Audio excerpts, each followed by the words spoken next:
చూపులకెన్నడు దొరకనిది రంగు రూపు లేని మది రెప్పలు తెరవని కన్నులకు స్వప్నాలెన్నో చూపినది వెచ్చని చెలిమిని పొందినది వెన్నెల కళగల నిండుమది కాటుక చీకటి రాత్రికి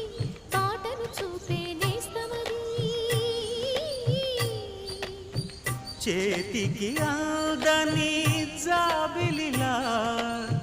కాంతులు పంచే మణిదీపం కొమ్మల చాటున కోయిలలా కాలం నిలిపే అనురాగం అడగని వరములు కురిపించి అమృత వర్షిణి అనిపించే అమూల్యమైన పెన్నిధి శుభోదయాల సన్నిధి మనస్సనేది అహో ఒక మనసుకు నేడే పుట్టిన రోజు అహో